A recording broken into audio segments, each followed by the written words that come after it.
Hey guys, it's Miss Hernandez. So I'm going to be doing some reading for you guys every Monday and Wednesday. Since today is Monday, we are going to have our first video of me reading The April Fool by Alice Schertle. This is one of my favorite books that I own, so I hope you like it. Okay, this is really cute.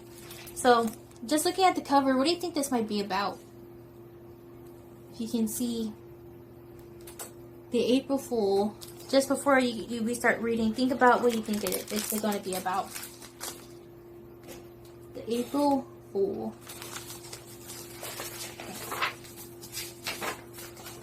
Here you go. Hopefully this is a good picture. Okay. There once was a king who, try as he would, could not find a comfortable pair of shoes.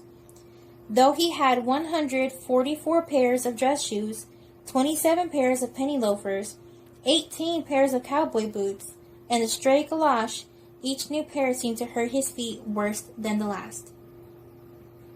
He has all those shoes.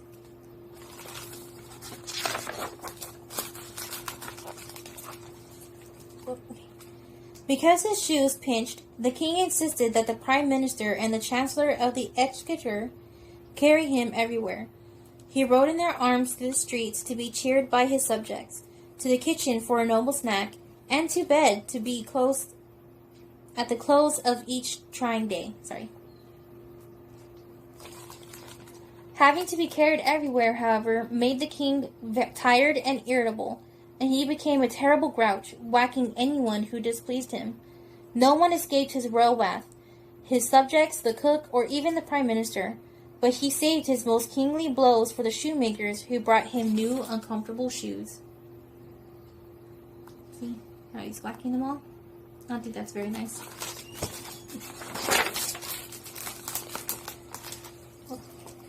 Every day the king faced a long line of shoemakers, eager to sell their wares for the royal sum.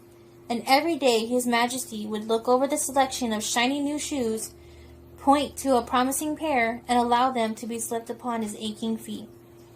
Then everyone held his breath as the king walked gingerly in a circle. It was the only walking he ever did, and people came from miles around to see the sight. So there's a lot of people there just wanting to see him wear shoes and bringing their own pairs.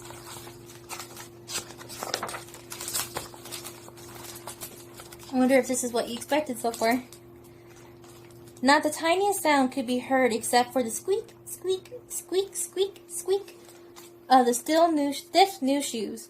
Then the king would begin to shout that the heels were too tight, or the soles were too hard, or his big toe ached, or his baby toe rubbed.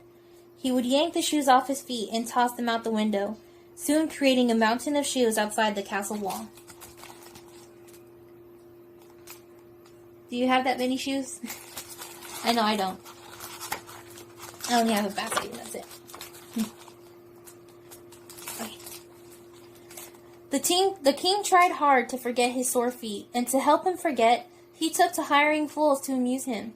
He gave each fool 1 whole month to cheer him up. The January fool stood on his head and wiggled his ears. The king was not amused, and responded with a whack. The February fool walked on his hands and clapped his feet. The king frowned and twisted his own feet in his uncomfortable new shoes. 2 whacks sent the February fool on his way. The March fool carried a banana cream pie and threw it in his own face. At this, the prime minister gave a loud guffaw, but the king whacked the March fool. Then he whacked the prime minister. So, do you think the title has anything to do with this scene, with these pages so far? Let's see. Finally, a young man came to the castle to fill the job of the April Fool. He didn't wiggle his ears or clap his feet. He did carry 1 small apple dumpling in his hand, but this he ate slowly as he stood staring at the king. "You can't be amused, Your Majesty," he said calmly, "because your feet hurt." "I would have told you that," cried the king. "You are a fool indeed. I see you too will have to be whacked before your month is up." Do you think the April Fool is going to be able to make the king feel better? Try and make some predictions about that. The April Fool swallowed the last bite of his dumpling and licked his fingers. "I can take you to the most comfortable shoes in the world," he said quietly. The king leaned forward until he almost fell off the throne. "The most comfortable shoes in the world?" he gasped. "You may name your price for such shoes." The April Fool made a low bow. "My price is 1 bag of gold, if it please your majesty, plus the mountain of shoes outside your castle wall." Do you think the April Fool is telling the truth about the most comfortable shoes in the world? We'll see. "Done!" shouted the king.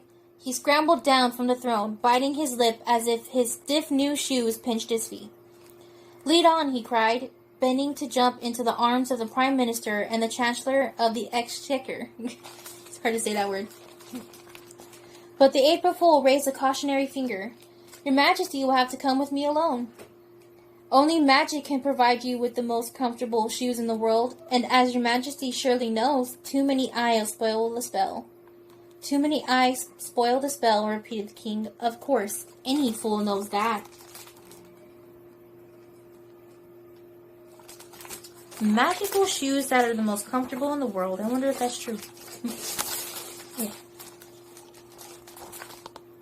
And so, the king had to trot after the April Fool on his own 2 feet.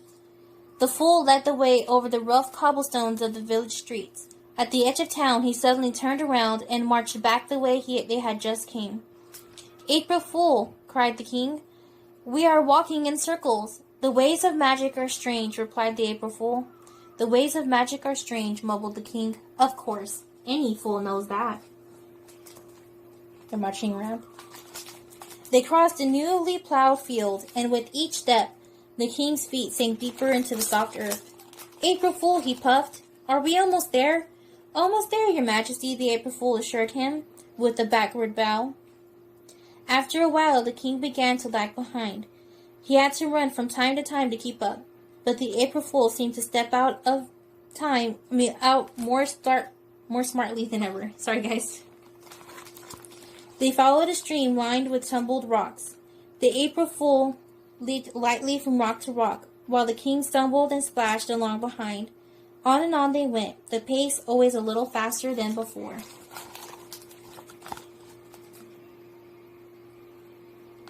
I wonder what the fool is doing. Do you have any ideas so far? I think I do. Okay.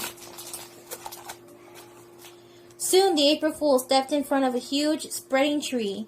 "The tree blocks our path, your Majesty," said the April Fool. "We will have to climb over it." "Climb over?" gasped the king. "April Fool, why can't we walk around it?" The April Fool shook his head. "Magic has its ups and downs," he said. "Magic has its ups and downs," sighed the king. "Of course, any fool knows that." So up to the top of the mighty tree they climbed, and down the other side. See how they're climbing? Sorry. There you go. Climbed up and over. When they came to a wood, the April Fool plunged into the thickest part, pushing through tangled branches and climbing over fallen logs. The king tagged over, almost too tired to put one foot in front of the next. Finally, in a small clearing, the April Fool stopped. "We can rest here, your Majesty," he said. So think about what they've done so far and what their goal is. And think about if they're achieving it or not. You know? Okay. Without a word, the king sank down on the soft grass. He gave a sigh of relief and closed his eyes. In a moment he was fast asleep. Humming to himself, the April Fool carefully loosened the king's shoes. He slipped them off the king's feet and placed them neatly on the grass. Then he took off his own cloak and spread it over the shoes. After that, the April Fool sat down and twiddled his thumbs while the king slept. Some time later, the king awoke and sat up, rubbing his eyes.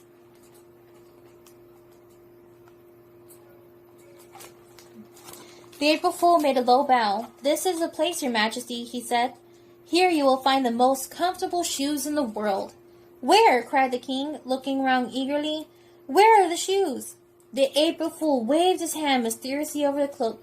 "Alakazam!" he shouted suddenly, and swept the cloak from the ground with a flourish. Do you think he's tricking the king? I wonder what he's doing so far. Seems a little sketchy to me. Oh, sorry. Okay. The king looked down at the shoes on the grass. They were like no shoes he had ever seen before. They were scuffed and dirty. The leather was creased and worn. Bits of grass and leaves clung to the sides, and the soles were caked with mud. Are those the most comfortable shoes in the world? The king asked doubtfully. Try them, said the April Fool. It looks like he just gave him the shoes he already had. Why do you think he did that? Gingerly, the king put his feet into the shoes. He took a few timid steps. Slowly, a look of utter happiness spread over the king's face. The shoes were as comfortable as old friends. Every curve and crease in the soft leather followed every curve and crease in the king's feet. Nothing pinched or poked or squeezed or rubbed. The king wiggled his feet contentedly. What do you think the April Fool did for the king when he made him walk around through all the woods and stuff and gave him back the shoes he had worn throughout the time? Try thinking about that. See what comes to mind. When they returned to the castle, the king hugged the prime minister and the chancellor of the exchequer. He charmed all who would listen with the tale of how the April Fool had led him to an enchanted place in the forest, and through the most mysterious powers of magic, had produced the most comfortable shoes in the world. See, everyone's cheering. They're all happy for him. From that day on, everyone lived happily. The king was happy because his feet didn't hurt. The prime minister and the chancellor of the exchequer were happy because they no longer had to carry him. And all the king's subjects were happy because he no longer wanted to whack anyone. What do you think's missing in this picture? You might see in a little bit. Something's missing. Think about the deal that the April Fool had with the king. Okay. Go on this side. After the April Fool was sent off with a bag of gold, the mountain of shoes, and the 3 cheers, he was never seen in the kingdom again. It was rumored, however, that he had opened a small shoe shop and that it was doing very well. So it looks like he opened his shop. But do you remember what the king offered? What the April Fool wanted from the king if he could provide the most comfortable shoes in the world? See, on this page it tells us he had asked for the mountain of shoes outside of the castle wall. That's what was missing. All of those shoes in the last pages, that's what was missing. I love this book. This is such a cute book. One of the first books I ever had. So, this was The April Fool by Alice Schertle. I hope you like it, guys. Next, on this Wednesday, I'll be reading a different book. It's not always going to be cute little fairy tale stories like this. It'll be kind of different ones, But for now, this is what we had. So, I hope you like it, guys. I miss you. Keep doing great. And I'll see you later.